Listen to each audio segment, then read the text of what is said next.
श्री सद्गुरु महाराज की जय।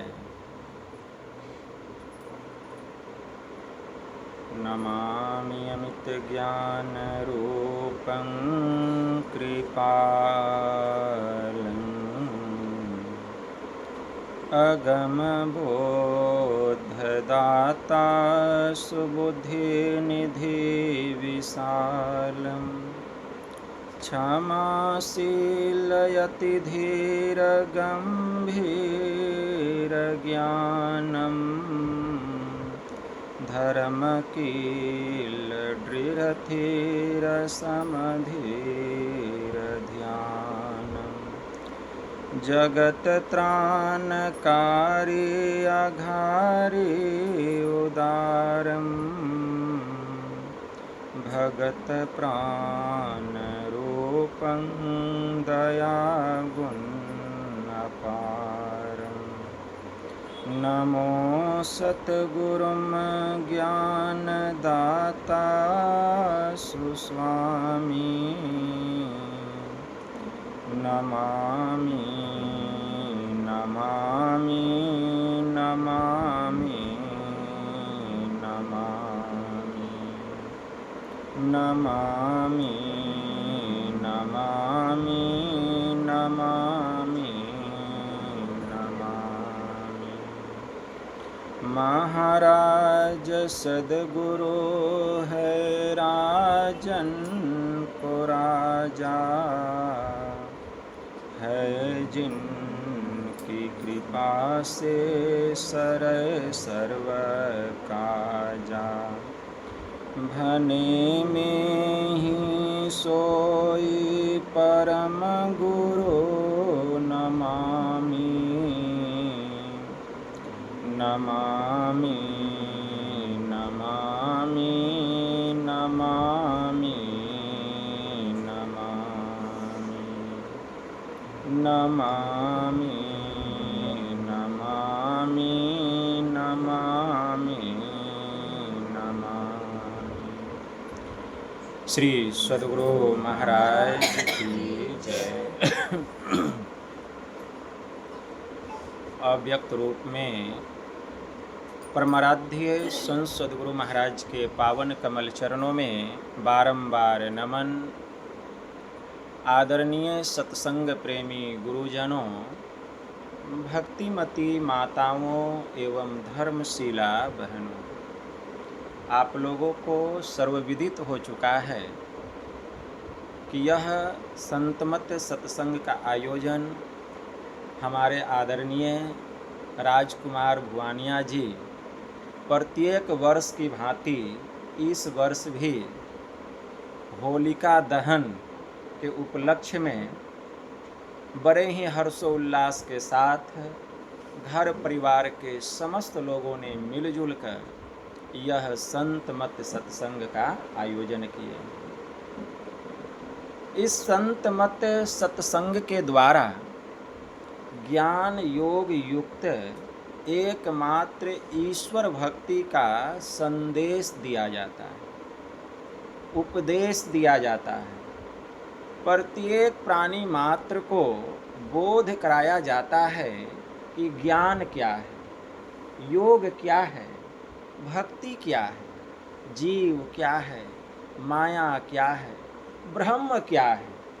इन सभी रहस्यमयी बातों का ज्ञान सत्संग के माध्यम से यह जो जीव अबोध बना हुआ है, सत्संग श्रवण करते करते एक दिन वह सुबोध और परम ज्ञानी हो जाता है।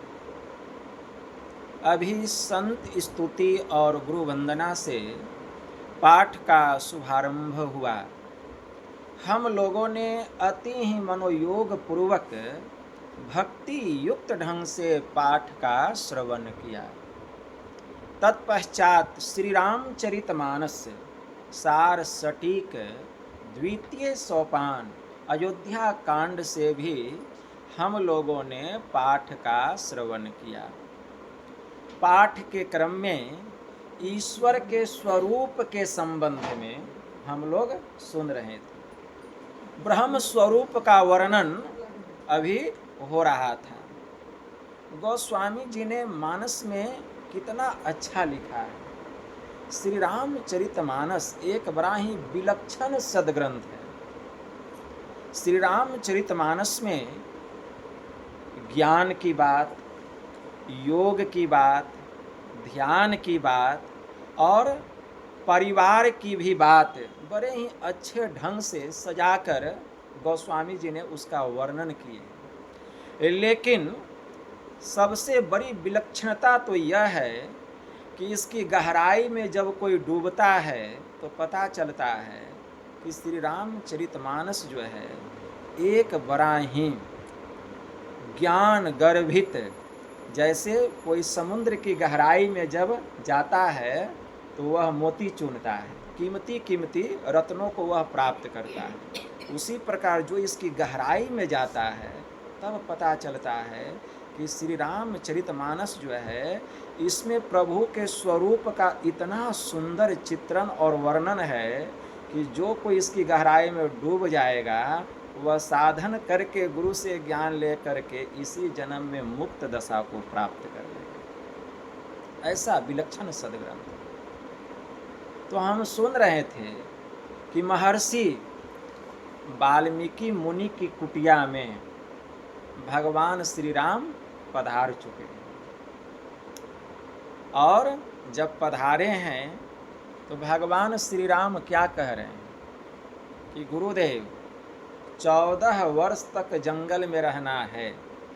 पिताजी की आज्ञा है 14 वर्ष जंगल में रहने की।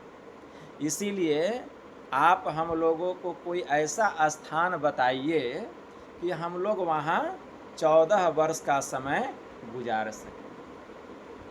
यह सुनकर महर्षि वाल्मीकि जी कह रहे हैं कि पूछे हूँ मोही कि मैं रहूँ कहाँ, अब मैं पूछत सकुचाऊँ, जह न तुम होही कहूँ, अब मोही बताऊँ उठाऊँ। कि हे राम, तुम मुझसे पूछते हो कि मैं कहाँ रहूँ, तुम मुझसे पूछ रहे हो कि मैं कहाँ रहूँ और मैं तुमसे पूछने में सकुचा रहा हूँ, लजा रहा हूँ कि ऐसा कौन सा स्थान है प्रभु जहाँ की आप नहीं हैं, वह स्थान हमको बतलाइए, तो फिर हम भी आपको बतला देंगे कि आप वहीं जा कर के रहिए। अब तो भगवान श्री राम संत के पास आए हैं और संत के पास जो है किसी का भी चतुराई काम नहीं करता है, ठीक है ना। अब भगवान श्री राम सोच में पड़ गए कि अब हम बोले तो क्या बोले। वहीं पर महर्षि वाल्मीकि जी कह रहे हैं कि राम स्वरूप तुम्हार बचन अगोचर बुद्धि पर, अविगत अलख अपार, नेति नेति नित निगम कह। कि हे राम, तुम्हारा जो स्वरूप है, लोग तो राम के रूप को देखते हैं, लोग राम के रूप को देखते हैं, कहते हैं यह राम है। लेकिन तुम्हारा जो स्वरूप है, महर्षि वाल्मीकि जी उनके रूप को नहीं देख रहे हैं, उनके स्वरूप को देख रहे हैं। उस राम में जो सर्वव्यापक स्वरूप है उसको देख रहे हैं। तब तो वे कह रहे हैं कि ऐसा कौन सा स्थान है जहाँ तुम नहीं हो, हमको बतला। स्वरूपतः परमात्मा जो है अनंत हैं, अनंत हैं। एक तिल भी ऐसा स्थान नहीं है जिससे कि वे खाली हैं। राम कहाँ नहीं। भरी सभा में भगवान शिव जी ने भरी सभा में सभी देवी देवताओं के बीच में कहा, हरि व्यापक सर्वत्र समाना, हरि व्यापक सर्वत्र समाना, अप्रेम से प्रगट हो ही मैं जाना। देश दिशि विदिशहूँ माही, कहूँ सो कहाँ जहाँ प्रभु नाही। भगवान शिव जी ने भरी सभा में कहा, क्या कहते हैं कि हरि व्यापक सर्वत्र समाना। ये जो परमात्मा हैं वे सर्वत्र हैं। एक तिल भी ऐसा स्थान नहीं है जिससे कि कहीं वे खाली हैं। लेकिन परमात्मा हर जगह तो हैं, लेकिन हर जगह मिलते नहीं हैं। परमात्मा हर जगह हैं, लेकिन हर जगह मिलते नहीं हैं। हरि व्यापक सर्वत्र समाना, प्रेम से प्रकट हो ही मैं जाना। वे जब भी प्रकट होंगे हमारे भीतर में होंगे। उनका जब भी ज्ञान होगा पहले अपने भीतर में होगा। कैसे? जब हम प्रेम भक्ति करेंगे। इसीलिए हमारे परमाराध्य ने कहा प्रेम भक्ति गुरु दीजिए।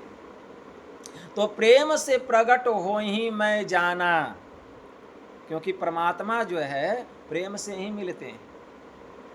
संत कबीर साहब ने कहा प्रेम बिना जो भक्ति है सो तो निज डिंभ विचार, आ उदर भरन के कारणे आ जन्म गवायो सार। इसीलिए परमात्मा जब भी मिलेंगे प्रेम से मिलेंगे। तो भगवान शिव जी कहते हैं प्रेम से प्रकट हो ही मैं जाना। आ देश दिसी विदिशहु माही, वह देश में नहीं है कि विदेश में नहीं है। कहूँ सो कहाँ जहाँ प्रभु नाही, ऐसा वह स्थान कोई बतला दे जहाँ की वे नहीं हैं। तो परमात्मा सर्वत्र हैं। भगवान शिव जी भी इस बात की पुष्टि कर दी, स्पष्टीकरण कर दी।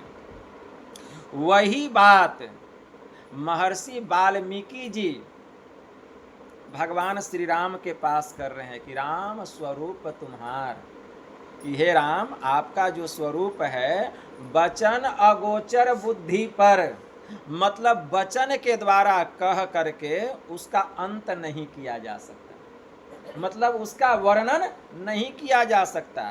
तुम्हारा जो स्वरूप है वचन के द्वारा कोई कितना भी कहे परमात्मा के स्वरूप पर, उसका अंत ही नहीं हो सकता, क्योंकि वह राम तो अनंत है। तो वचन अगोचर, अगोचर मतलब आपका जो स्वरूप है इंद्रियों के ज्ञान से रहित है, मतलब इंद्रियों के ज्ञान में वह आने वाला नहीं है। इंद्रियां मतलब आंख उसको देख नहीं सकता, कान उसको सुन नहीं सकता, नासिका उसको ग्रहण नहीं कर सकती, जिह्वा स्वाद के रूप में भी उसका अनुभव नहीं कर सकती, चमड़ा उसको स्पर्श नहीं कर सकता। तो आपका जो स्वरूप है इंद्रियों के ज्ञान से रहित है। देखिए राम का स्वरूप कैसा है, वचन अगोचर बुद्धि पर, बुद्धि भी ठीक ठीक उसका निर्णय नहीं कर सकती। यतो वाचो निवर्तन्ते अप्राप्य मनसा सह, सांडिल्योपनिषद में सांडिल्य ऋषि ने यह मंत्र कहा कि मन वाणी वाक्य कर्म ये सब वहां से वापस लौट आते हैं, क्योंकि इनकी वहां तक पहुंच नहीं है, इनकी वहां तक पहुंच नहीं है। यतो वाचो निवर्तन्ते अप्राप्य मनसा सह, इनकी वहां तक पहुंच ही नहीं है।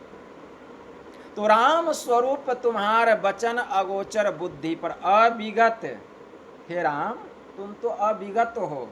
अविगत का मतलब होता है सर्वव्यापक, आप सर्वव्यापक हैं।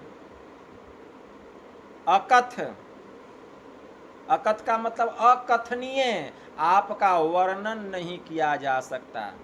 अविगत, अकथ अपार, अपार मतलब जिसकी कोई सीमा नहीं, जिसका कोई हद नहीं, मतलब आप किसी भी प्रकार के बंधन में नहीं है प्रभु, आप तो बंधन से रहित हैं।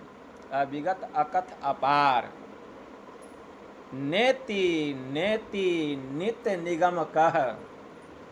वेद आपके संबंध में प्रभु कहता है जिसका अंत नहीं, जिसका अंत नहीं, जिसका अंत नहीं, मतलब प्रभु आप तो अनंत हैं।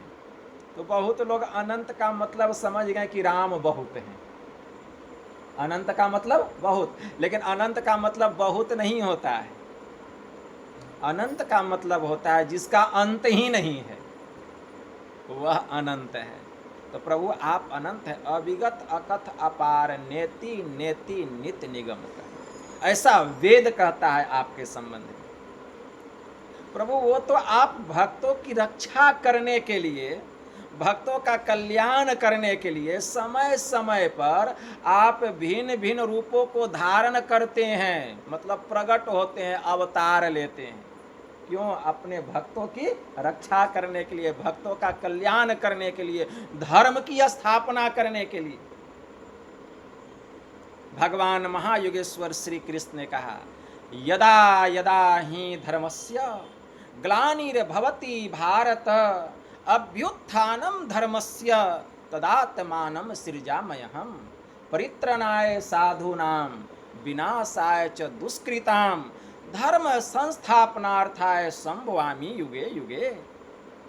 भगवान महायुगेश्वर श्री कृष्ण श्रीमद् भगवत गीता में अर्जुन को उपदेश के क्रम में कहते हैं कि हे अर्जुन, यदा यदा ही धर्मस्य ग्लानिर्भवति भारत, जब जब इस धराधाम पर, जब जब इस अवितल पर, जब जब इस भारत पर, जब जब इस वसुंधरा पर धर्म का पतन होने लगता है, अधर्म का उत्थान होने लगता है, जब जब पापी लोग बढ़ जाते हैं और पुण्यात्मा को कष्ट देने लगते हैं, दुख देने लगते हैं, सताने लगते हैं, दात्मानम सृजामयहम्, तब मैं किसी न किसी रूप में सृजामयहम् मतलब अवतार लेता हूँ।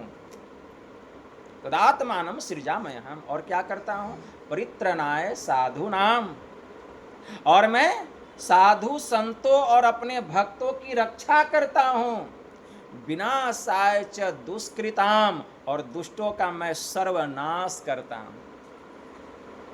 धर्म संस्थापनार्थाय संभवामि युगे युगे, और हे अर्जुन पुनः फिर से मैं इस भूतल पर धर्म की स्थापना करता हूँ, और यह मैं एक युग में नहीं हर युग में करता हूँ, और एक बार नहीं बार बार करता हूँ, भगवान ने कहा। इसीलिए गोस्वामी जी ने भी बड़ा ही सजा करके इसको लिखा, इसी बात को, जब जब होई धर्म की हानि बारही असुर अधम अभिमानी, करही अनीति जाय नहीं वरनी, अशीलई विप्र धेनु सुरधरनी, तब तब प्रभु धरी विविध शरीरा, हरही कृपा निधि सज्जन पीरा। जब जब होई धर्म की हानि, जब जब धर्म का पतन होने लगता है, बारही असुर अधम अभिमानी, जब असुर लोग, दुर्जन लोग बढ़ जाते हैं, अधर्मी लोग बढ़ जाते हैं और पाप करने लगते हैं, करही अनीति जिसका वर्णन नहीं किया जा सकता, इतना पाप कर, अत्याचार, अनाचार, दुराचार, व्यभिचार, लूट खसोट, चोरी, डकैती, नाना प्रकार की अनीति में अपने चित्त को लगा करके रखते हैं। करही अनीति जाय नहीं वर्णी, जिसका वर्णन ही नहीं किया जा सकता। शीलई विप्र धेनु सुरधरणी, वे शीलवान मतलब संत पुरुषों पर, धेनु मतलब गायों पर, शीलई विप्र, विप्र मतलब संतों पर, ब्राह्मणों पर, धेनु सुरधरणी, इनको क्या करते हैं? सताने लगते हैं, तरपाने लगते हैं, दुख देने लगते हैं। तब तब प्रभु धरी विविध शरीरा, तब तब भगवान किसी न किसी रूप में इस भूतल पर आते हैं।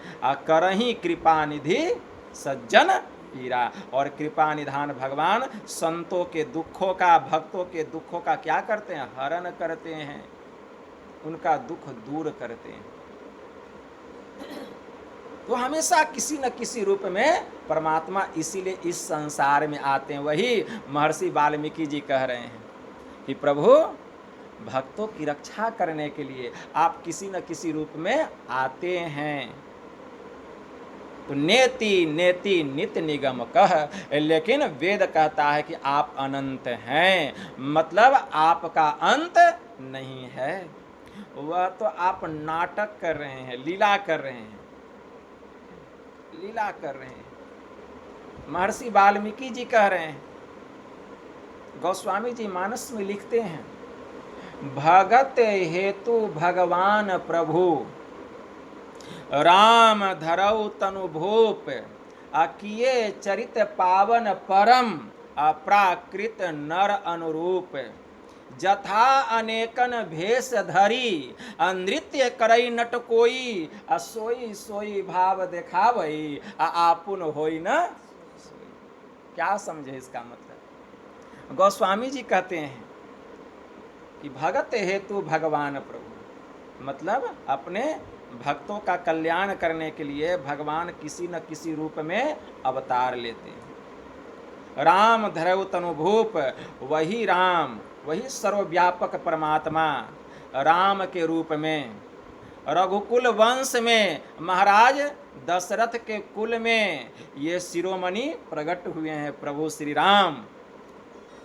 तो भगत हेतु भगवान प्रभु राम धरऊ तनुभूप किए चरित पावन। जब प्रकट हुए तो यह धरती ही पवित्र हो गई, पवित्र हो गई, यह पूरी धरती पवित्र हो गई जब भगवान का अवतार हुआ। किए चरित पावन प्राकृत नर अनुरूप, और एक साधारण मनुष्य के जैसा आपने नृत्य करके दिखलाया, नाटक करके दिखलाया। एक साधारण मनुष्य के, कहीं कोई चमत्कार नहीं, एक साधारण मनुष्य जैसे रहता है उसी साधारण मनुष्य की तरह प्रभु आपने लीला करके दिखाई ताकि कोई हमको पहचान नहीं सके। लेकिन जो आपके भक्त हैं उनसे नहीं बच पाइएगा प्रभु। जो संत है वो तो पहचान ही लेंगे, जैसे महर्षि वाल्मीकि जी पहचान लिए। तो राम धरऊ तनुभूप किए चरित पावन परम प्राकृत नर अनुरूप जथा अनेकन भेष धरी। देखिए कितने रूप में आए वे राम, कभी कृष्ण के रूप में, कभी राम के रूप में, कभी वामन के रूप में, कभी वराह के रूप में, कभी मत्स्य रूप में, कभी नरसिंह रूप में, बहुत सारे रूपों में आए। प्राकृत नर अनुरूप। अभी देखिए होली का पर्व है, आज होलिका दहन होगा। आज जब होलिका दहन होगा मतलब बुराई पर अच्छाई की जीत, असत्य पर सत्य की विजय, अधर्म पर धर्म का पताका फहरेगा। तब जो है कल होली जैसा महापर्व हम सब मिल करके मनाएंगे। श्री सद्गुरु महाराज की जय। मतलब क्या समझे? मतलब क्या समझे? बहुत पुराने समय की बात है यह। महर्षि कश्यप की पत्नी का नाम था दीति। महर्षि कश्यप की पत्नी का नाम क्या था? दीति। दीति के 2 पुत्र और उसकी 2 पुत्रियां थी। 2 पुत्र कौन था? एक हिरण्याक्ष और दूसरा हिरण्यकश्यपु। और 2 पुत्री कौन थी? एक थी सिंहिका, हाँ दूसरी थी होलिका। यही 2 पुत्रियां थी। हिरण्याक्ष जो था इतना बलशाली था, इतना बलशाली था, इतना बलशाली था कि पूरी पृथ्वी पर वह अधिकार प्राप्त कर चुका था। देवताओं को भी अपने बस में कर लिया था और पूरा धरती को वह समुद्र में ले जा करके डुबा दिया था। पूरे धरती को सब देवी देवता लोग परेशान थे सब। तब भगवान जो है समय पा करके बराह रूप में प्रकट हुए, बराह रूप में प्रकट हुए। और बराह रूप में प्रकट हो करके क्या किए? हिरण्याक्ष का संहार किए और धरती को जो समुद्र में डुबा दिया था हिरण्याक्ष, उसको अपने दोनों दांतों पर लेकर के बाहर निकाले। अब दुनिया में ऐसा कोई समुद्र है जहां पृथ्वी को समाया जा सके? लोग खोज रहा है, वैज्ञानिक खोज रहा है कि वह कौन सा समुद्र था जहां पृथ्वी को डुबा दिया। वह कौन सा समुद्र था जहां की पृथ्वी को डुबा दिया? वैज्ञानिक ढूंढ रहा है कि वह कौन सा समुद्र था। वैज्ञानिक को अभी पता चला कि अंतरिक्ष में एक ऐसा महासागर मिला है जो कि इस धरती से 14 लाख गुना बड़ा है। 14 लाख गुना बड़ा है अंतरिक्ष में। उसी को बताया जा रहा है कि यही वह महासागर है जिसमें हिरण्याक्ष जो है धरती को ले जा करके डुबा दिया था। अभी रिसर्च चल रहा है उस पर। तो कहने का भाव है भगवान जो है बराह का रूप धारण किए और हिरण्याक्ष का संहार किए और धरती को समुद्र से बाहर निकाल करके पुनः अधर्म का नाश करके धर्म की स्थापना की। फिर चले गए अपने धाम। और इधर दूसरा पुत्र कौन था? हिरण्यकश्यपु। अब यह अपना भाई का बदला लेने के लिए उतावला हो गया। भाई का बदला लेने के लिए उतावला हो गया और क्या किया? वह जो है चला गया हिमालय पर और हिमालय पर जा करके तप करने लगा। तप करने लगा, तप कर रहा है, ब्रह्मा जी का तप कर रहा है। और इधर देवताओं को मौका मिल गया कि हिरण्यकश्यपु तो है नहीं, तप कर रहा है। क्या किया? जितने देवता लोग थे सब जो है हिरण्यकश्यपु के राज्य पर आक्रमण कर दिया। और आक्रमण करके उसकी जो पत्नी थी हिरण्यकश्यपु की पत्नी, उसका नाम था कयाधु। कयाधु को लेकर के इंद्र चला स्वर्ग, उसको लेकर के स्वर्ग चला। रास्ते में मिल गए देवर्षि नारद बाबा। देवर्षि नारद बाबा कहते हैं कि देवराज ये कौन सा तुम महापाप कर रहे हो? ये एक नारी है, इसको छोड़ दो, और नहीं तो फिर तुम समझना कि तुम्हारा क्या हाल होगा।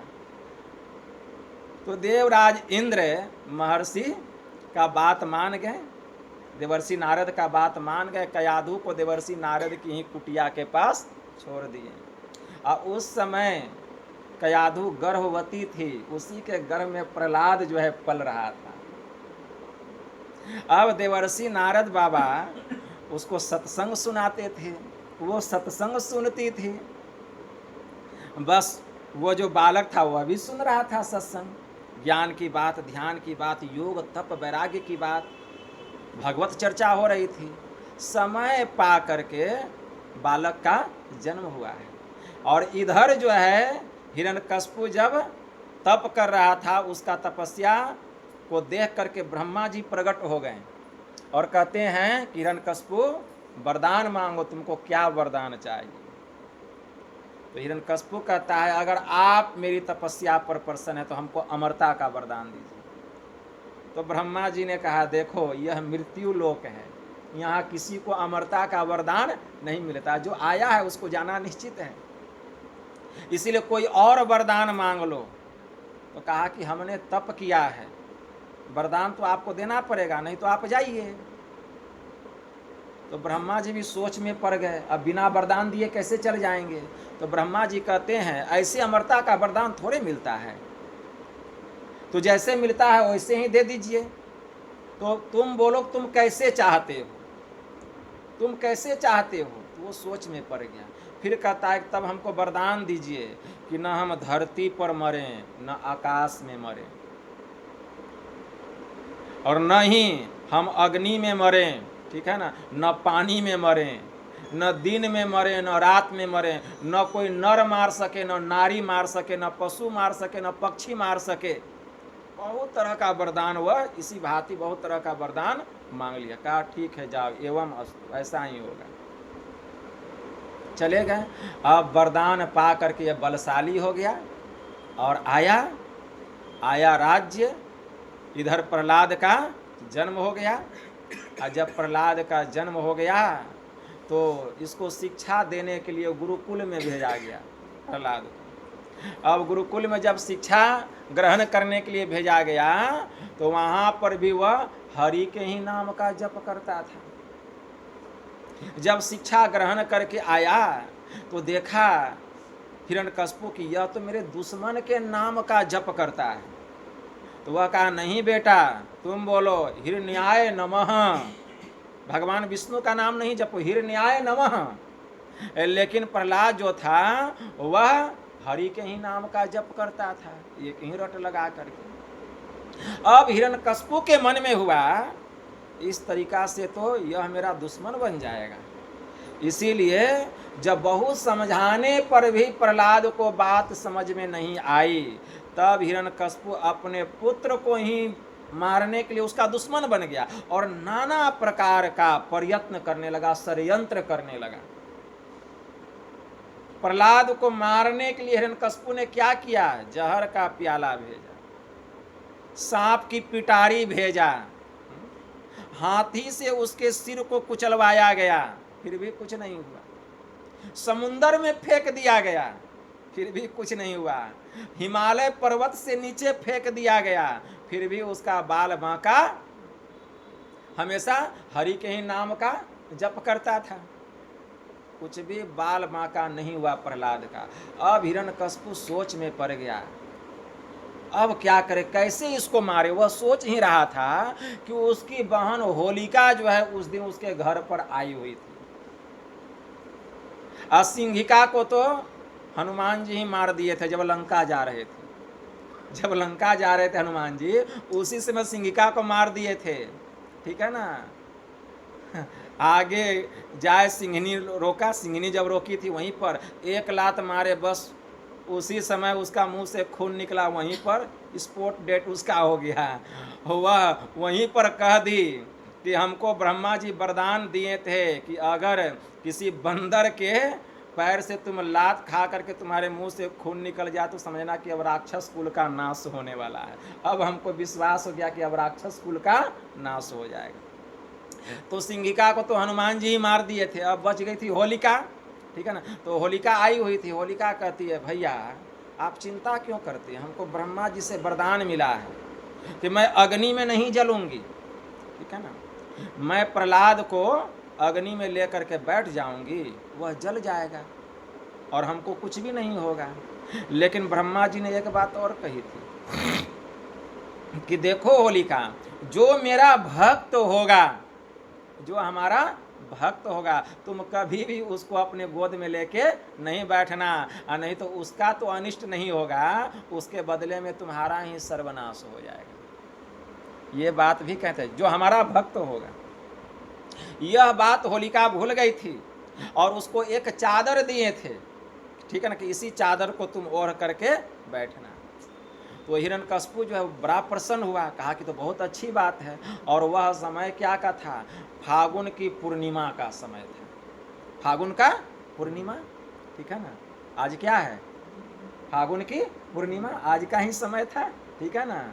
बस चिता सजाया गया, हिरण्यकशिपु चिता सजाया, चिता में अग्नि लगाई गई।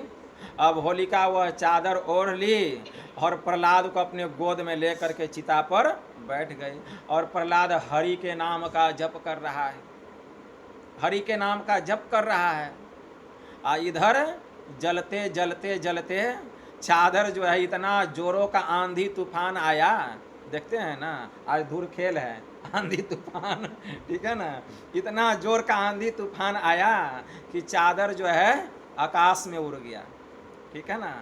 और धीरे धीरे वह जो आग की लपटें थी जो चिता से प्रज्वलित हो रही थी, उस आग की लपटे में वह होलिका जो है जलने लगी। जब जलने लगी तो चिल्लाने लगी। चिल्ला क्या रही है? अब तो अधर्म का नाश हो रहा है, पापिनी का नाश हो रहा है।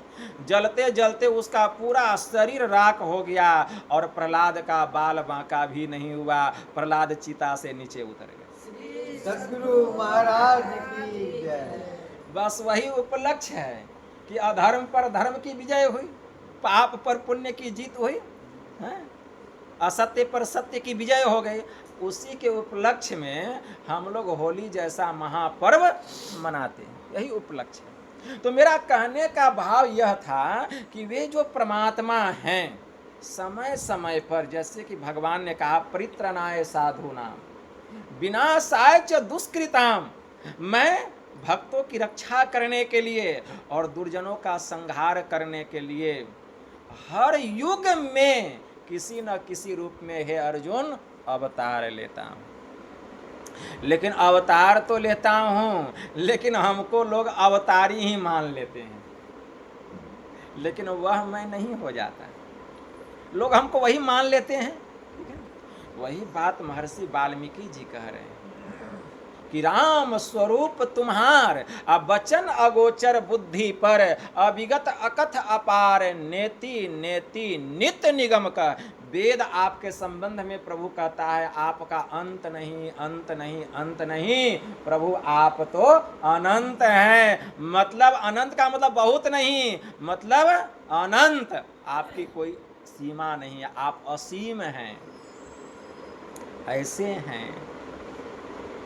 एक बार संत कबीर साहब राम के नाम की माला जप रहे थे। जब राम के नाम की माला जप रहे थे तो कुछ तार्किक बुद्धि के लोग उनके पास आते हैं। तार्किक बुद्धि के, जानते नहीं आजकल लोग तर्क वितर्क भी बहुत करते हैं। तो कुछ तार्किक बुद्धि के लोग आते हैं और कहते हैं कि बाबा आप किसके नाम की माला जप रहे हैं? तो बाबा थे, सरल भाव के थे, सुहृदय के थे। बाबा कहते हैं अरे मैं राम के नाम की माला जप रहा हूँ। तो 4-5 लोग थे तार्किक बुद्धि वाले, वाद विवाद करने वाले, बहुत मिल जाते हैं। तो वे लोग कहते हैं बाबा आप कौन से राम के नाम की माला जप रहे हैं? तो बाबा कहते हैं कौन से राम, मतलब राम भी बहुत हैं क्या? कहा कि हाँ। कहा कौन कौन, हमको भी बताइए। तो वे लोग कहते हैं बाबा एक राम दशरथ घर बोले, एक राम दशरथ घर बोले, आ एक राम घट घट डोले, आ एक राम का सकल जग पसारा, आ एक राम जो सबसे न्यारा। तो बाबा इन 4 रामों में से आप किस राम के नाम की माला जप रहे हैं? तो बाबा भी कुछ देर के लिए सोच में पड़ गए। बात तो सही है कहता है ये लोग। तो बाबा भी कुछ देर के लिए सोच में पड़ गए। अब कुछ देर के बाद कहते हैं, ठीक है ना, कहते हैं सुनो इसका जवाब मैं दूंगा, लेकिन इसके पहले तुम मेरे एक सवाल का जवाब दो। क्या बाबा पूछिए? तो बाबा कहते हैं एक पिता तेरी दादी का छोरा, एक पिता तेरी बुआ का भाई, एक पिता पति तेरी माँ का, एक पिता तेरी नानी का जमाई। बताओ तेरे कितने बाप है मेरे भाई? बताओ तेरे कितने बाप है मेरे भाई? इस सवाल का तुम लोग जवाब दे दो तो हम भी बता देंगे कि मैं किस राम के नाम की माला जप रहा हूं। अब वो लोग तर्क वितर्क करने लगा। तार्किक लोग तो था ही, सोचने लगा सब मन में, एक पिता मेरी दादी का छोरा, अब एक पिता मेरी बुआ का भाई, एक पिता पति मेरी माँ का, एक पिता मेरी नानी का जमाई। अब सब तो एक के है, अब कितना बाप तो एक ही होगा। अब सोच में पड़ गए। सोचते सोचते कहें बाबा आप ही इसका जवाब दे दीजिए, आपसे अच्छा जवाब और कौन देगा? तो बाबा कहते हैं सुन, जो पिता तेरी दादी का छोरा वही पिता तेरी बुआ का भाई, जो पिता तेरी बुआ का भाई वही पिता पति तेरी माँ का, जो पिता पति तेरी माँ का वही पिता तेरी नानी का जमाई। तो पिता तो एक ही ना हुआ, पिता तो 4 नहीं हुआ। उसी प्रकार जो राम दशरथ घर बोले वही राम घट घट डोले, और जो राम घट घट डोले वही राम का सकल जग पसारा, और जो राम का सकल जग पसारा वही राम सबसे न्यारा। तो राम एक हुआ कि 4 हुआ? एक ना हुआ। शर्मिंदा हो गए सब लोग। अब बाबा के चरणों में गिर गए, अब माफी मांगने लगे कि बाबा अब समझ में आ गया कि राम एक ही है, राम एक ही है। तो जो राम महाराज दशरथ के घर में बोल रहे हैं वही राम हम लोगों के घट घट में भी डोल रहे हैं, और जो राम हम लोगों के घट घट में डोल रहे हैं उसी राम ने यह सृष्टि की रचना की, इस पूरे विश्व और ब्रह्मांड को बनाया। जिस राम ने इस विश्व ब्रह्मांड को बनाया वही इसको बना करके इससे कितने न्यारे, कितने प्यारे हैं, कितने अपार हैं, कितने असीम हैं, कितने अनंत हैं, ठीक है ना, कि इसका कोई अनुमान नहीं लगा सकता, कोई अनुमान नहीं लगा सकता, ठीक है ना। इसीलिए कहा गया है कि ज्ञान और विज्ञान, ठीक है ना, इसको समझना पड़ेगा। ज्ञान को लोग समझ जाते हैं लेकिन विज्ञान को नहीं समझते हैं। बहुत लोग तो ज्ञान को भी नहीं समझते हैं। ज्ञान क्या है और विज्ञान क्या है? ज्ञान किसको कहा गया? सब में, संपूर्ण चराचर प्राणियों में एक ब्रह्म को देखना, ये ज्ञान है। लेकिन अभी हम लोग देख रहे हैं, हम देखते हैं ये मेरे पिताजी हैं, ये मेरी माताजी है, यह मेरा भाई है, यह मेरा बहनोई है, यह मेरा साला है, ये मेरी सरहज है, यह मेरा पति है, यह मेरी पत्नी है, यह मेरा रिश्तेदार है, यह मेरा परिवार है। कहाँ सब में एक ब्रह्म को देख रहे हैं? इसका मतलब है कि आप ज्ञान से कोसों दूर हैं, ज्ञान से कोसों। अगर ज्ञान हो जाता तो ये नहीं देखते कि ये मेरी माँ है, ये बाप है, भाई है, बहन है, पति है, पत्नी है, साला है, सरहज है, बहनोई है, रिश्तेदार है, परिवार है, ये नहीं देखते। तब तो कहते सब में एक ही ब्रह्म है। जैसे महर्षि वाल्मीकि जी देख रहे हैं सब में एक ब्रह्म को, ज्ञानी महापुरुष हैं, ठीक है ना। तो इसका मतलब है हम ज्ञान से कोसों दूर हैं, और यही ज्ञान नहीं होने के कारण हमारे अंदर में राग, रोष, काम, क्रोध, लोभ, मोह, ईर्ष्या, द्वेष, ये भरपूर फैला हुआ है हमारे भीतर।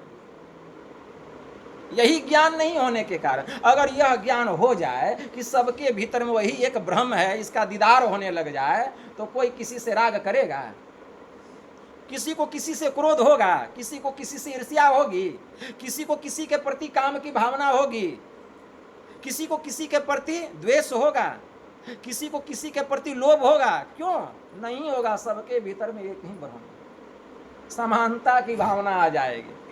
अरे जो हम है वही तू है, जो तू है वही मैं हूं।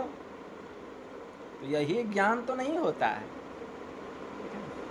इसको ज्ञान कहा गया, जो संपूर्ण चराचर प्राणियों में एक ब्रह्म को देखता है, यह ज्ञान है। और जो एक ब्रह्म में सबको देखता है, यह विज्ञान है। जैसे यह पूरा विश्व ब्रह्मांड उस ब्रह्म के भीतर में घुसा हुआ है, लेकिन वह ब्रह्म उससे कितना बाहर है कोई इसका अनुमान नहीं लगा सकता। यह विज्ञान है, यह विज्ञान है।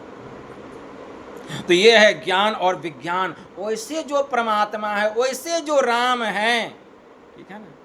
मम माया संभव संसारा, जीव चराचर विविध प्रकारा, सब मम प्रिय सब मम उपजाए, अतिन में प्रिय मनुज मोहि भाई। गोस्वामी जी ने लिखा। यह जो माया है, यह तो भगवान कहते हैं यह तो मेरे एक अंश से भी उत्पन्न नहीं हुई है, ठीक है ना। मैंने अपनी माया से इस संसार को बनाया है। मम माया संभव संसारा, और संपूर्ण चराचर प्राणियों की उत्पत्ति की, ये सब मेरे बनाए हुए हैं। जीव चराचर विविध प्रकार, सब मम प्रिय सब मम उपजाए, सबको मैंने बनाया है। लेकिन इन सब में 84 लाख योनियों में, सब में मतलब 84 लाख योनियों, मनुष्य हमको सबसे विशेष प्रिय है। मनुष्य हमको सबसे विशेष प्रिय। क्यों? क्योंकि मनुष्य ही ऐसा प्राणी है जो भक्ति करके हमको प्राप्त कर सकता है, और कोई ऐसा प्राणी संसार में नहीं है जो भक्ति करके हमको प्राप्त कर ले। क्योंकि संसार में मनुष्य ही ऐसा प्राणी है जिसको मैंने कर्म जोनी दिया है, बाकी सब तो भोग जोनी है, कोई कर्म योनि नहीं है। चाहे वह देवी देवता ही क्यों ना, वो अभी भोग योनि। 84 लाख प्रकार की योनियों में 83,99,999 भोग जोनी है। केवल मनुष्य का शरीर ही कर्म जोनी है, लेकिन हम जो है इसको भोग समझ के रखे हैं। भोग में इस शरीर को, अपने जीवन को बर्बाद कर रहे हैं। जीवन का मतलब क्या होता है? जीवन में 3 अक्षर है, ज है, व है और न है। ज का मतलब तेरा जन्म होगा, वह का मतलब कुछ दिन तक इस धरती पर तेरा वास होगा, और न का मतलब एक दिन इस शरीर का नाश हो जाएगा, एक दिन इसका नाश हो जाएगा। यही तो जीवन है।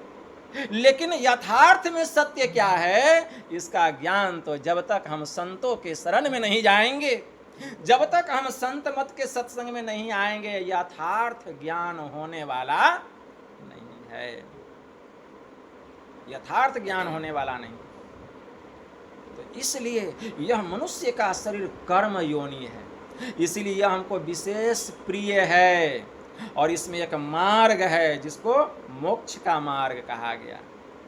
मैंने यह मोक्ष का द्वार केवल मनुष्य शरीर के भीतर में बनाया है। अगर मनुष्य गुरु से ज्ञान लेकर के ध्यान करे और ध्यान करके उस द्वार में अगर जो प्रवेश कर जाए तो वह शरीर पूजनीय है, बाकी कोई शरीर पूजनीय नहीं है। और उस द्वार में प्रवेश करके उसके अंदर में इतनी क्षमता आ जाती है गुरु की कृपा से कि वह सीधे मेरे पास चला आता है, कोई टेढ़ा मेरा रास्ता नहीं, बिल्कुल सीधा। संत तुलसी साहब ने क्या कहा, अरे ऐ तकी तकते रहो मुर्शद ने ये पंजा दिया, बेहोश हो मत छोड़ियो गर चाहे तू जलवा पिया, होगा फजल दरगाह तक अखौफो खतर की जा नहीं, सीधे चले जाना वहां, टेढ़ा मेढ़ा नहीं, सीधे चले जाना वहां, मुर्शद ने यह फतवा दिया। तो कहते हैं तकी नाम के मुसलमान, गुरुदेव क्या इस रास्ते से कोई और भी गए हैं? कहें कि हाँ जी। कौन कौन? कहते हैं मंसूर, हल्लाज मंसूर। मंसूर साहब की बानी सुने हैं ना, हल्लाज मंसूर की बानी, मंसूर साहब की बानी है। क्या बानी है?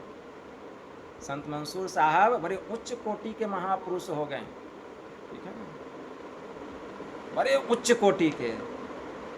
वे अपने को अनहलक कहते थे, मतलब मैं ही खुदा हूँ। क्या किया?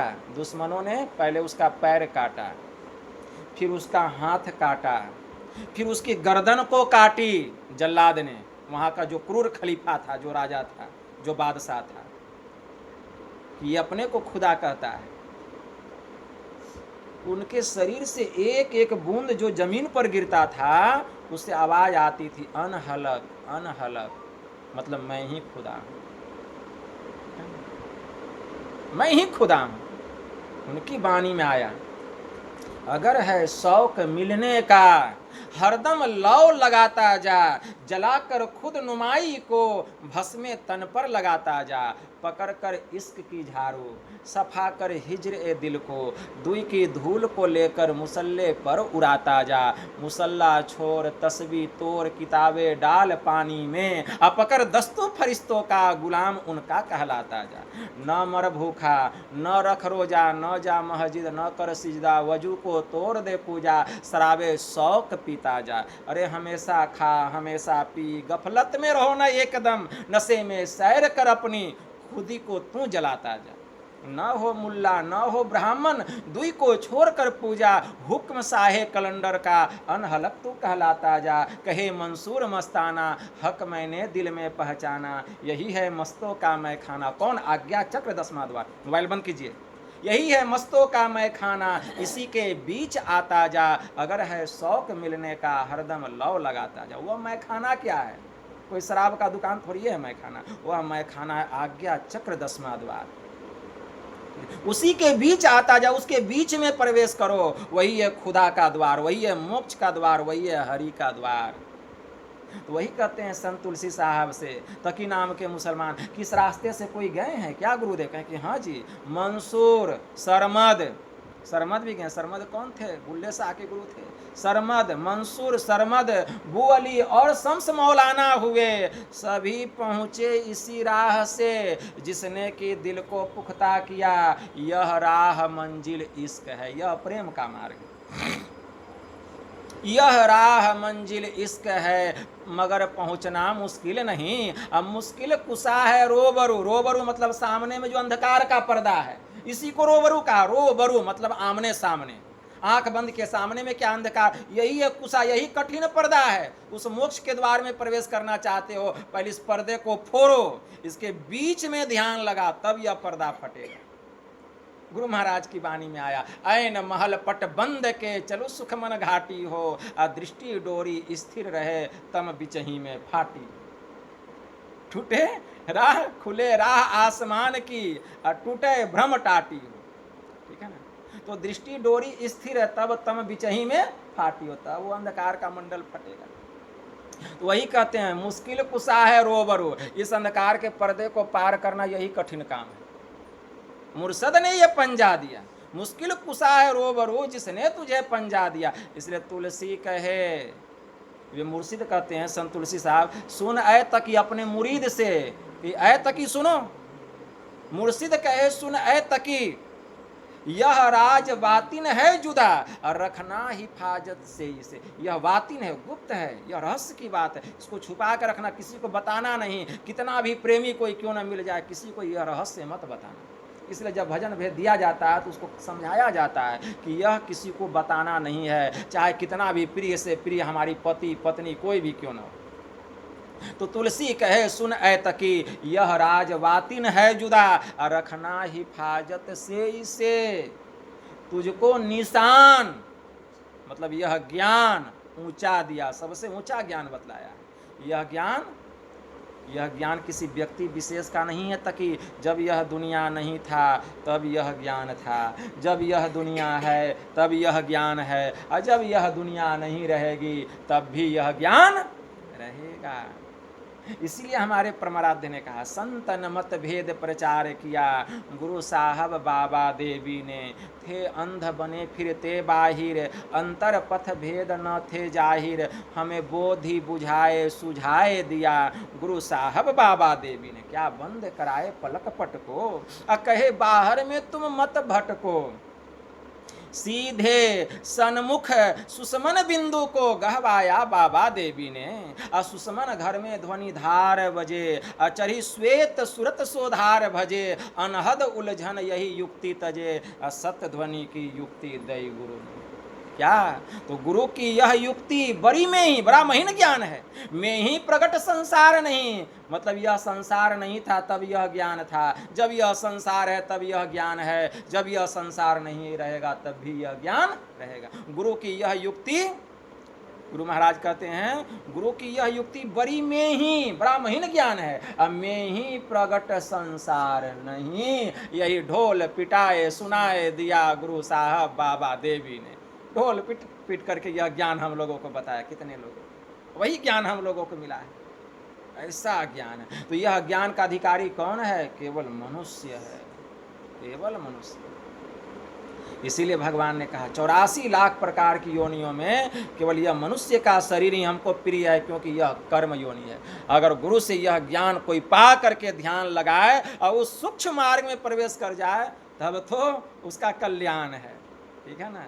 मतलब वो सीधे कहाँ जाएगा? परमात्मा के पास, और कहीं वो रास्ता नहीं जाता है। संसार के जितने रास्ते हैं सब टेढ़े मेढ़े हैं, सब टेढ़े। स्टेशन जाने के लिए बहुत रास्ता है, बहुत रास्ते से हम स्टेशन जा सकते हैं, लेकिन परमात्मा के पास जाने का बहुत रास्ता नहीं है। एक ही एक रास्ता है, एक ही एक रास्ता है, और वह रास्ता बाहरी दुनिया का नहीं, वह रास्ता हम सबके भीतर का है। और यह पते की बात है, ठीक है ना। उसी रास्ते में प्रवेश करके हम परमात्मा के पास जा सकते हैं। तब हम देखेंगे कि वह परमात्मा कैसा है। तो हम देखेंगे कि जैसे हम हैं वैसे भी वो है। हम में और प्रभु में कोई भेद नहीं है। महर्षि वाल्मीकि जी कह रहे हैं, क्या कह रहे हैं कि नेति नेति नित निगम कह, मतलब वेद प्रभु आपके संबंध में कहता है आपका इति नहीं प्रभु आप अनंत हैं। कितने अनंत हैं? तो अब देखिए परिभाषित कर रहे हैं राम के बारे में।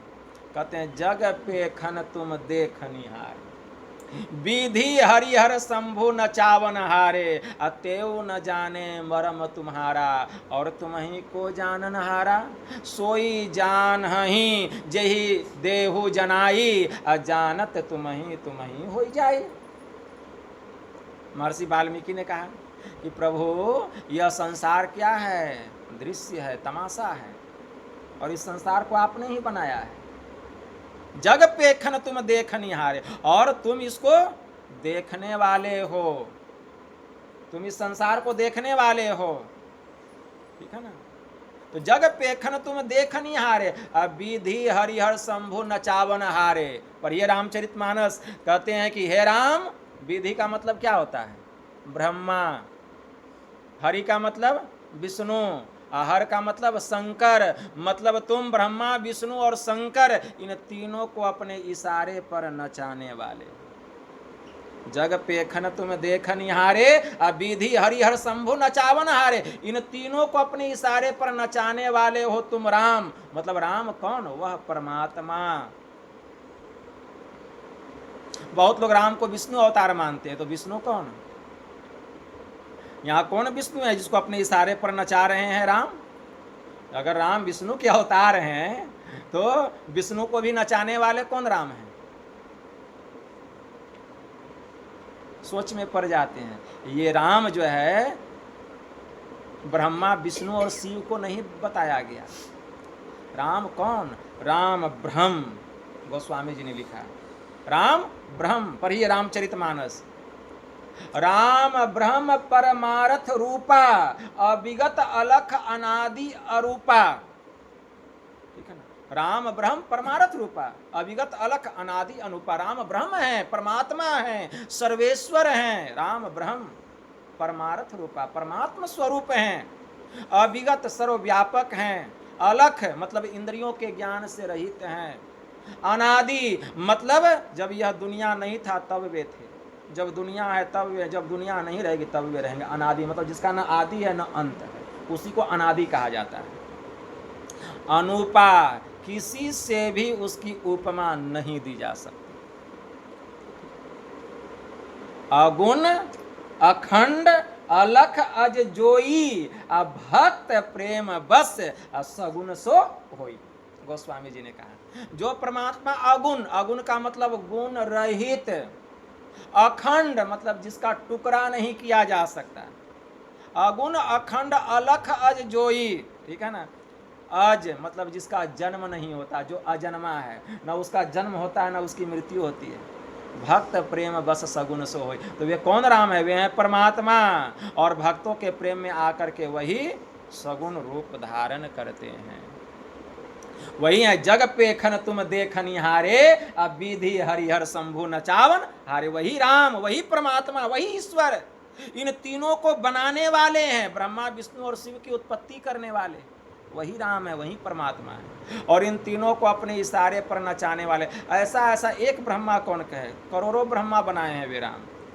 एक ब्रह्मांड में एक ब्रह्मा, और एक के ब्रह्मांड है कोट भान छवि तेज उजाली। एक ब्रह्मांड का एक सूर्य सौरमंडल का, दूसरे ब्रह्मांड का दूसरा सूर्य सौरमंडल का, और करोड़ों सूर्य तो करोड़ों ब्रह्मांड।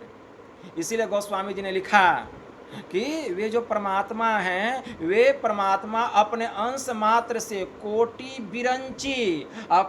बिरंची विष्णु भगवाना, उपजही जासु अंश ते नाना। परमात्मा अपने एक अंश से करोड़ों ब्रह्मा, करोड़ों विष्णु और करोड़ों शिव को उत्पन्न करते हैं। वे राम कौन है?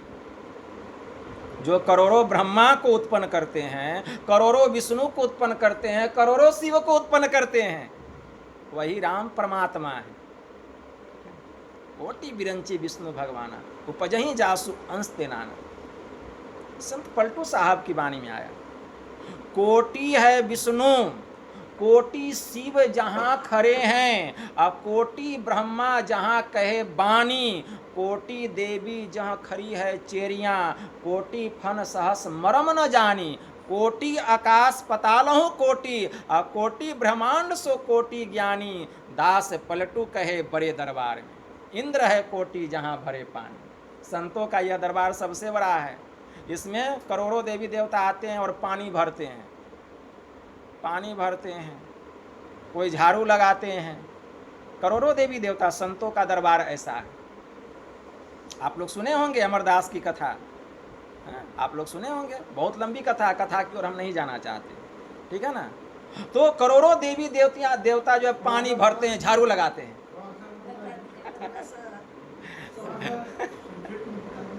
श्री सद्गुरु महाराज की जय।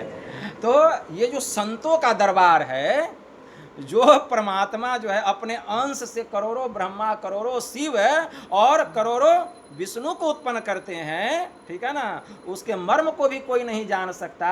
तेऊ न जाने मर्म तुम्हारा, तुम्हें कौ जानन हारा। ऐसे जो परमात्मा है, वे इस संतों के दरबार में देवी देवता पानी भरने के लिए आते हैं, झाड़ू लगाने के लिए आते हैं। संत पलटू साहब कहते हैं कि कोटि है विष्णु, कोटि शिव जहां खड़े हैं, और कोटि ब्रह्मा जहां कथे बानी, कोटि देवी जहां खड़ी है चेरियां, और कोटि फन सहस मरम न जानी। मतलब करोड़ों शेष नाग फन फैला करके सामने में खड़े हैं, लेकिन वे भी उसके मरम को नहीं जानते।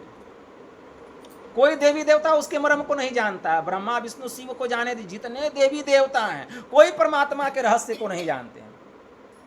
कोटि देवी मतलब करोड़ों देवियां, कोटि देवी जहाँ खड़ी है चेरियां, चेरी का मतलब दासी, करोड़ों देवी देवता जो है दास दासी की तरह जो है खड़े हैं हाथ जोड़ के, फिर भी उसको उस तत्व का ज्ञान नहीं हुआ, उस परम तत्व परमात्मा का ज्ञान नहीं हुआ। तो कोटि देवी जहाँ खड़ी है चेरियां, कोटि फन सहस मरम न जाने, करोड़ों शेष नाग भी इसके मरम को नहीं जान पाए। दास पलटू कहे बड़े दरबार में है, इंद्र है कोटि जहाँ भरे पानी। लेकिन यह जो संतों का दरबार है यही सबसे बड़ा दरबार है। यहाँ सब करोड़ों देवी देवता पानी भरने के लिए आते हैं, झाड़ू देने के लिए आते हैं। तो मैं कह रहा था कि कौन कौन झाड़ू देने आते हैं, कौन कौन पानी भरने आते हैं। तो सिख धर्म के दूसरे गुरु हो गए गुरु अंगद देव जी महाराज। गुरु अंगद देव जी महाराज का जो पुत्र था उसका विवाह हो गया अमरदास जी की पुत्री से, विवाह हो गया। तो लड़की जो है अपने घर गई, गुरु अंगद देव जी महाराज की पुत्री का विवाह हो गया गुरु अमरदास जी के पुत्र से। तो वह लड़की अपने ससुराल गई। जब ससुराल गई तो खाना पका रही थी और एक गुरुवाणी गुनगुना रही थी। उस वाणी में इतना रस था, इतना आकर्षण था, इतना उसमें प्रेम था कि अमरदास को सुने बिना रहा नहीं गया। बड़े गौर से सुन रहे थे भजन को, अचानक वह भजन गाना बंद कर देती है। अब इनको रहा नहीं गया, कहती हैं कि बेटी कितना अच्छा तू भजन गा रही थी, अरे इतना सुंदर भजन तुमने कहाँ से सीखा है। तो वह कहती है कि बाबूजी यह भजन हमको मेरे पिताजी ने हमको सिखाया है। तब तो मैं हिंगुला माता का दर्शन करने के लिए हर साल जाता हूँ। अब दर्शन करने का समय आया, मैं जब दर्शन करके लौटूंगा तो अपने समधी साहब से मिलते आऊँगा, कुछ भजन मैं भी सीख कर आऊँगा। तो वह कहती है, उनकी पुतहू कहती है कि हाँ बाबूजी हमारे पिताजी बहुत सारा गुरुवाणी आपको सिखा देंगे, सीख लीजिएगा। क्या ठीक है, चलिए हिंगुला माता का दर्शन करने पंजाब में। अभी तो वह पाकिस्तान में चला गया है, हिंगुला माता पाकिस्तान में चला गया है। जब हिंदुस्तान पाकिस्तान का बंटवारा वो पाकिस्तान में चला गया। तो गए हिंगुला माता का दर्शन करने, दर्शन करके जब लौटने लगे अमरदास जी तो रास्ते में समधी साहब का घर, गुरु अंगद देव जी महाराज का घर पड़ता था। तो आते आते अंधेरा हो गया, शाम हो गई, अंधेरी रात होने लगी। तो गुरु अंगद देव जी महाराज को पता चला तो अपने समधी साहब के लिए एक कमरे का व्यवस्था कर दिए। वे रुक गए, भोजन किए, भोजन करके विश्राम करने लगे। अचानक ब्रह्म बेला में इनकी नींद टूट गई, अमरदास जी की नींद ब्रह्म बेला में टूट गई। जब टूट गई तो वे जग गए और बाहर निकले तो देखते हैं कि आंगन में बहुत रोशनी हो रहा है, बहुत प्रकाश हो रहा है। इनके मन में प्रकाश कहाँ से आ रहा है। जब नज़दीक जाते हैं तो एक बड़ी सुंदर युवती को देखते हैं। वह स्त्री देखने में कोई स्वर्ग की देवांगना के जैसी लग रही थी कि यह तो कोई स्वर्ग की देवांगना है। पूरा शरीर चांदी के जैसा चमचमा रहा था, देखने पर लगता था कि आंखें चौंधिया जाएगी। तो उनके मन में हुआ यह तो कोई देवांगना है, लेकिन आंगन में क्या कर रही है, झाड़ू लगा रही है। वह तुरंत उसके पास जाते हैं और कहते हैं कि हे देवी तुम कौन हो, तुम कौन हो, तुम तो देखने में कोई देवांगना की तरह लग रही हो, कोई दिव्य स्त्री लग रही हो, तुम कौन हो बतलाओ। तो वह देवी कहती, और कहते हैं कि फिर तुम यहाँ झाड़ू क्यों लगा रही हो। तो वह देवी कहती है कि पहले यह बतलाओ कि तुम कौन हो और कहाँ से आए हो। तो वे कहते हैं कि मैं अंगद देव जी महाराज का समधी साहब हूँ और मैं हिंगुला माता का दर्शन करके आ रहा हूँ। तो वह देवांगना कहती है कि जिस हिंगुला माता का तुम दर्शन करके आ रहे हो, हिंगुला माता मतलब दुर्गा माता, जगदम्बा माता ऐसे समझिए। तो जिस हिंगुला माता मतलब दुर्गा माता का तुम दर्शन करके आ रहे हो वही मैं हिंगुला माता हूँ। तो सोच में पड़ेगा, अपना रूप दिखलाती है, जैसे रूप दिखलाई अब तो ये माता के चरणों में गिर गए और कहने लगे माँ तुम यहाँ झाड़ू लगा रही हो, इतने दिन मैं गया तीर्थ करने के लिए लेकिन वहाँ दर्शन नहीं दी, लेकिन यहाँ दर्शन दे रही हो। अरे मूर्ख है, ये जिसको तू अपना समधी समझ रहा है ये कोई साधारण पुरुष नहीं है, ये परम पुरुष हैं। जिसको तू अपना समधी समझ रहा है, ये साधारण परम पुरुष हैं, ये बड़े उच्च कोटि के संत हैं। और संत का दरबार सबसे ऊंचा दरबार होता है, और इनके दरबार में मैं क्या झाड़ू लगाऊंगी। पूरे स्वर्ग लोक में देवी देवताओं का नंबर लगा हुआ है। वो तो संजोग ऐसा था कि आज मेरी बारी थी तो तुझे मेरा दर्शन हो गया, इसीलिए तुझे मेरा दर्शन हो गया। इसीलिए अगर इनके चरणों की धूली मिल जाए, बेटा तेरा परम कल्याण हो जाए, मेरे पास तेरा कल्याण होने वाला नहीं है। दुर्गा माँ कह रही है, इनके चरणों की धूली मिल जाए तो तेरा परम कल्याण हो जाए। और इतना कह के माता गायब हो गई। अब आगे बढ़े तो एक दिव्य पुरुष का और दर्शन हुआ। उनका भी शरीर जो है बड़ा ही चमचमा रहा था, चांदी के जैसा, बड़ा सुंदर लग रहा था, दिव्य पुरुष थे। देखते हैं कि क्या कर रहे हैं, तो वो जो है कुआं पर से पानी निकाल रहे थे। क्या कर रहे थे? कुआं पर से पानी निकाल रहे थे। तो जाते हैं, अमरदास जी कहते हैं कि हे देव आप कौन हैं और ये पानी क्यों निकाल रहे हैं कुएं पर से? कहते आपको पता नहीं है, मैं स्वर्ग का राजा इंद्र हूँ, मैं स्वर्ग का राजा इंद्र हूँ। और जिनके यहाँ आप आए हैं ये बड़े उच्च कोटि के परम पुरुष परमात्मा हैं, ये संत हैं और सबसे बड़े संत होते हैं, ठीक है ना। और ये ध्यान पर बैठे हैं और ध्यान पर से ये उठेंगे और उठ करके कहाँ जाएंगे? उठ करके शौचालय जाएंगे, शौचालय जाएंगे। इसलिए मैं पहले से पानी भर के वहाँ रख देता हूँ ताकि इनको पानी नहीं भरना पड़े, पानी नहीं उठाना पड़े, उसी की व्यवस्था में मैं लगा हूँ। बड़ा विचित्र बात है। हमारे समधी साहब उठेंगे तो शौचालय जाएंगे, पहले से व्यवस्था देवी देवता लोग कर रहे हैं, और इतना कह करके वे भी गायब हो गए। अब तो उनको बड़ा आश्चर्य हुआ, उनको समझ में आ गया कि ये तो बड़े उच्च कोटि के महापुरुष हैं, ठीक है ना। अब वहाँ से लौटें और आते हैं अपने समधी साहब के कमरे में, तो समधी साहब बैठ के ध्यान कर रहे हैं। गुरु अंगद देव जी ध्यान पर बैठे हैं। अब जा करके समधी साहब का पैरे पकड़ के हिलाने लगे, ध्यान टूट गया गुरु अंगद देव जी महाराज का। कहते हैं समधी साहब यह क्या कर रहे हैं आप? कहे कि नहीं, अब आज से मैं आपका समधी नहीं, अब आज से आप भी मेरे समधी नहीं, तब अब आज से आप मेरे गुरु और मैं आपका शिष्य। आप मेरे गुरु, मैं हमको भजन भेज दीजिए, हमको भी ज्ञान बतलाइए। देखिए, तो संतों के दरबार में दुर्गा झाड़ू लगाती है और इंद्र जो है पानी भरता है। इसलिए संत पलटू साहब ने कहा सबसे बड़े हैं संत, दूसरा नाम है, तीजे 10 अवतार तिन्हें प्रणाम है, ब्रह्मा विष्णु महेश सकल संसार है। अरे हाँ रे पलटू, सबके ऊपर संत मुकुट सरदार। तो सबसे बड़े कौन हो गए? संत। संत कबीर साहब को कहना पड़ा, परम पुरुष की आरसी, संतों की ही देह, लखा जो चाहे अलख को इन्हीं में लखी ले। अगर परमात्मा को देखना तो इस आंख से तो वे दर्शन नहीं देंगे, लेकिन संत का दर्शन कर लो, समझो परमात्मा का दर्शन हो गया। हमारे गुरु महाराज ने कहा संत का दर्शन और भगवंत का दर्शन दोनों सम है, बराबर है। ऐसा विश्वास जिनके हृदय में है वे तेज बुद्धि वाले हैं, तेज भाग्य वाले हैं, ठीक है ना। इसीलिए महर्षि वाल्मीकि जी कह रहे हैं, क्या करें, तेऊ न जाने मरम तुम्हारा। प्रभु आपके मरम को तो त्रिदेव भी नहीं जान पाए, तो दूसरा कौन जान सकता है?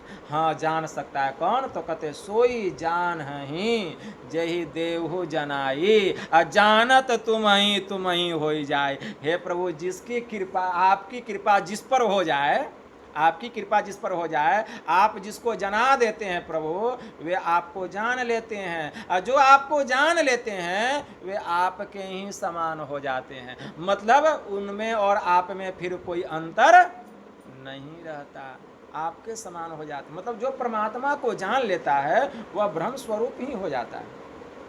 भगवान श्री राम ने भी तो कहा हनुमान जी से, मुक्ति को उपनिषद में मंत्र आया, दर्शना दर्शने हित्वा स्वयं केवल रूपतः इह आस्ते कपि शार्दुल ब्रह्म स ब्रह्म वित सभ्यम। कि हे हनुमान, दृश्य और अदृश्य को त्याग कर वह पुरुष केवल स्वरूप हो जाता है। वह केवल ब्रह्म ज्ञानी ही नहीं बल्कि वह स्वयं ब्रह्म के समान हो जाता है। हनुमान जी को कहें कोई अंतर नहीं रह जाता। लेकिन हम लोग उसको साधारण मनुष्य समझते हैं। अरे वे साक्षात परमात्मा है, अखंड परमात्मा है, ठीक है ना। साहब से सतगुरु भय, संत कबीर साहब ने कहा, साहब से सतगुरु भय और सतगुरु से भय साध, ये तीनों अंग एक है, गति कछु अगम अगाध। साहब मिले सतगुरु मिले, अंतर रहा न रेक, मनसा वाचा कर्मना साधु साहब एक। इस संसार में, इस कलयुग में अगर कोई परमात्मा है कलिकाल में, तो एक संत सदगुरु, एक संत सदगुरु।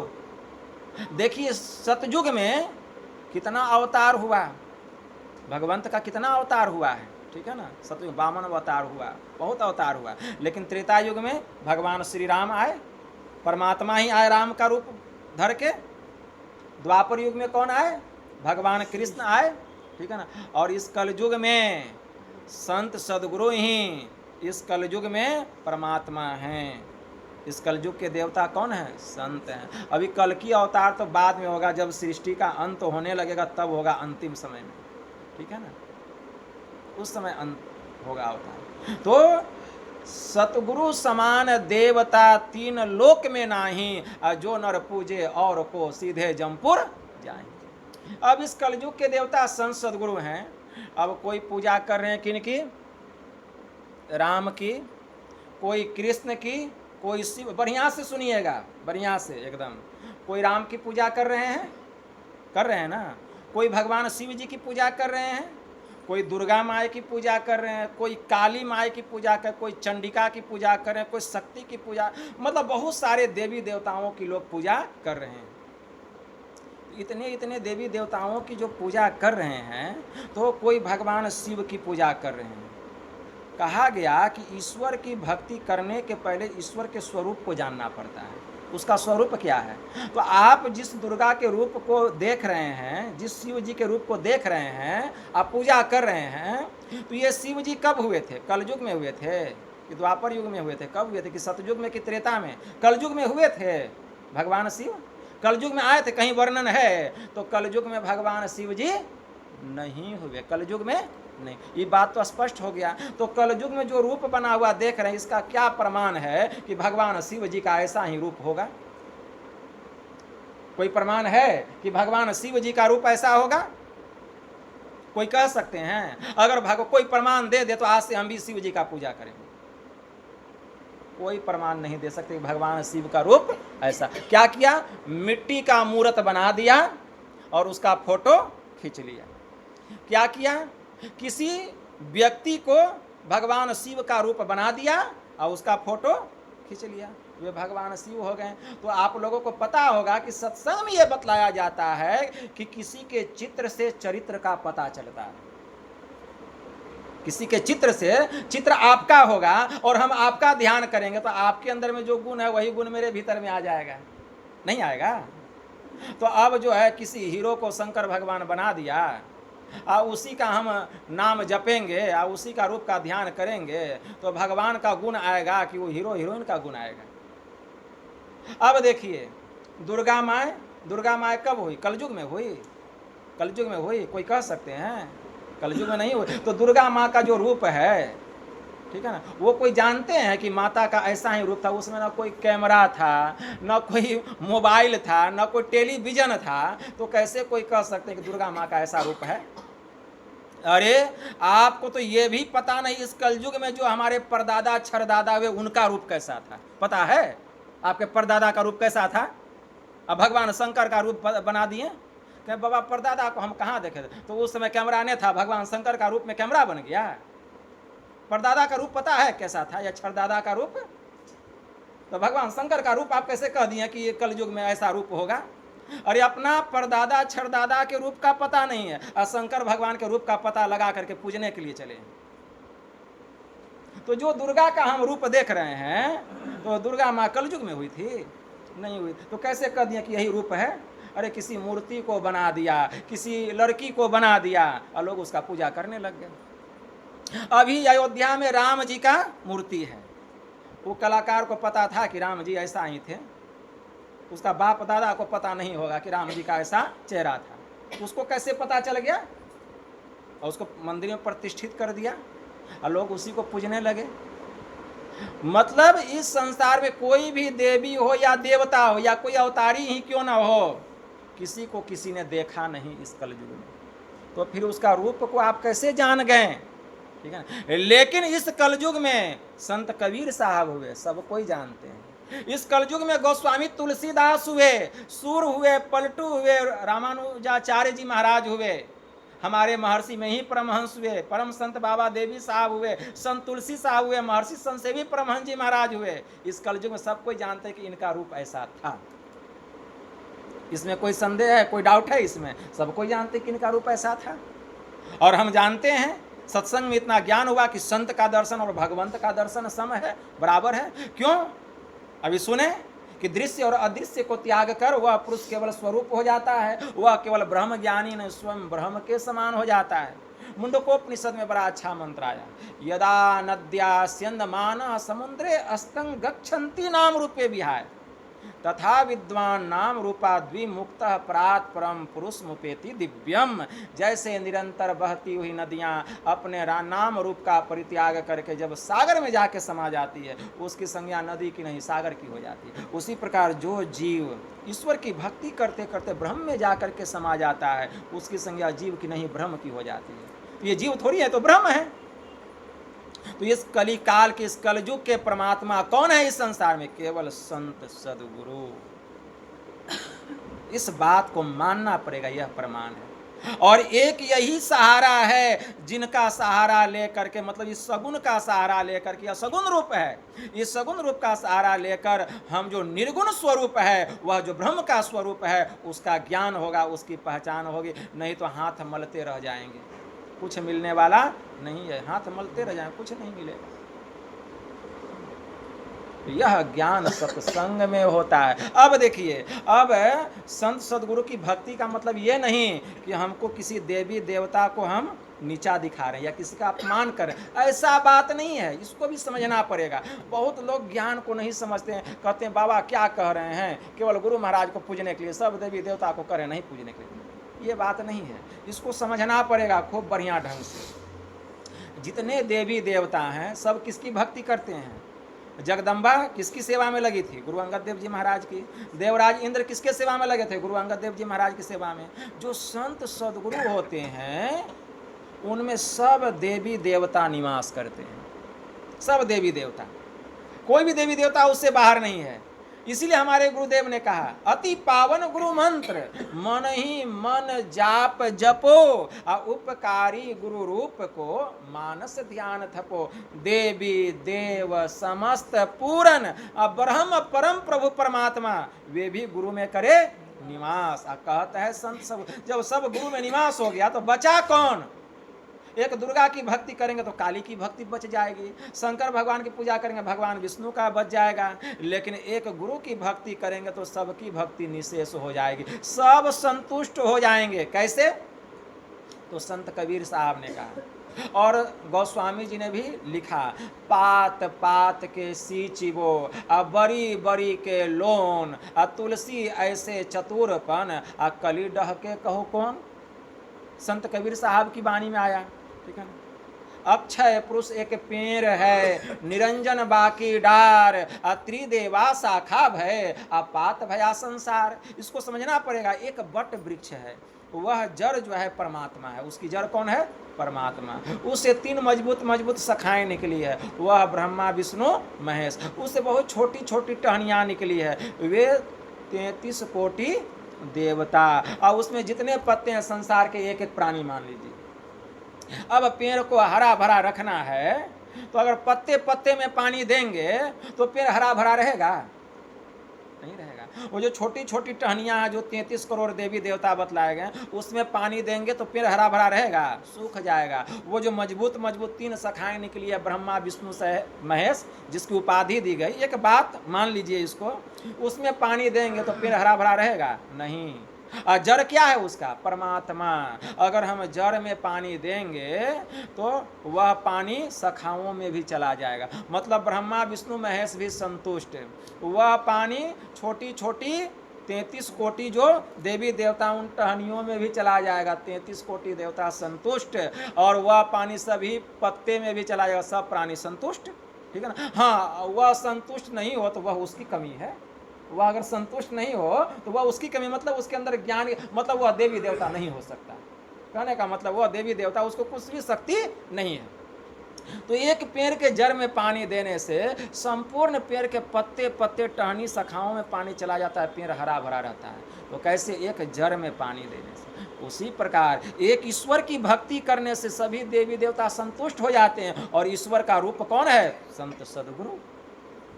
इस संसार में ईश्वर का रूप संत सद्गुरु, और इसका सहारा लेकर के हम निर्गुण निराकार जो वह परमात्मा है उससे परे पुरुषोत्तम का ज्ञान होता है। बस यही एक माध्यम है, यही एक सहारा है, और दूसरा कोई सहारा नहीं। इसका पुष्टि गुरु नानक देव जी महाराज ने किया।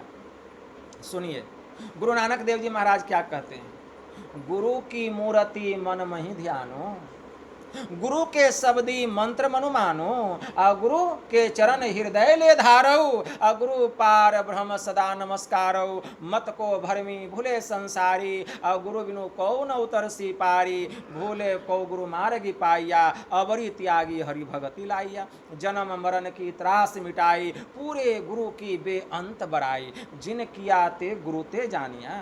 कहा कि जिन किया ते देवी देवता ते जानिया, जिन किया ते गुरु ते जानिया, गुरु कृपा ते मुग्ध मन मानिया, गुरु प्रकाशी उरध कमल विगास, अंधकार मही भैया प्रकाश, गुरु करता गुरु करने जोग, गुरु परमेश्वर है भी होग। क्या कहते हैं? गुरु परमात्मा है, थे और रहेंगे भी, कह नानक प्रभु यहू जनाई, बिनु गुरु मुक्ति न पाइए।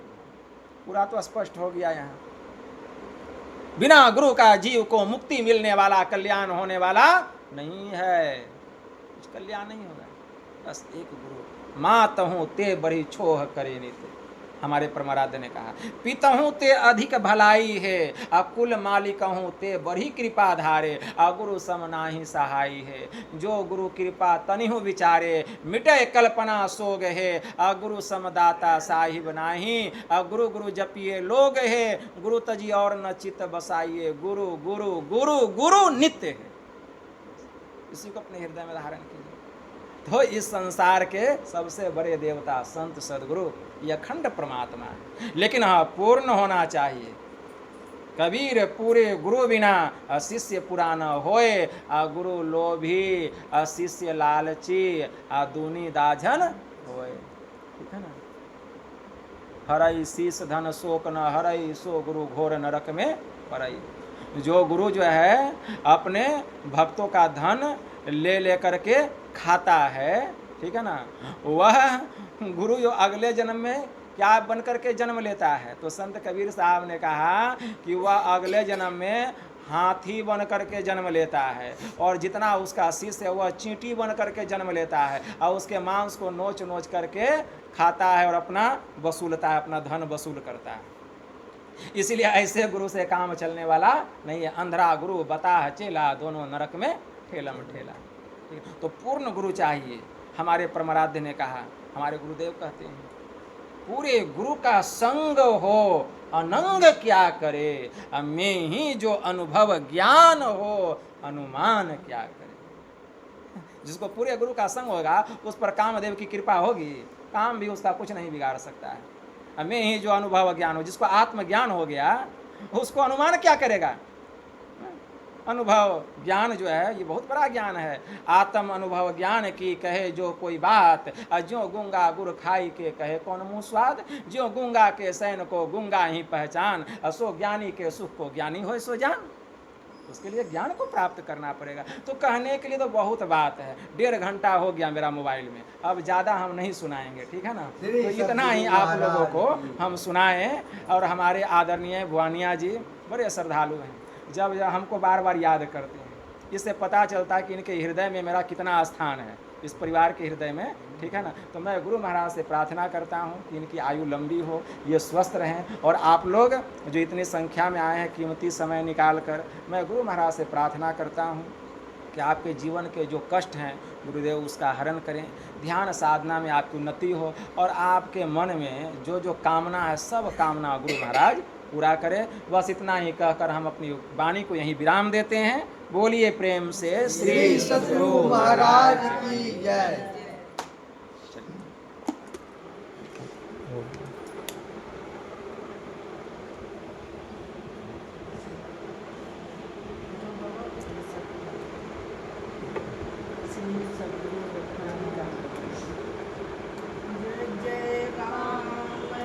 जय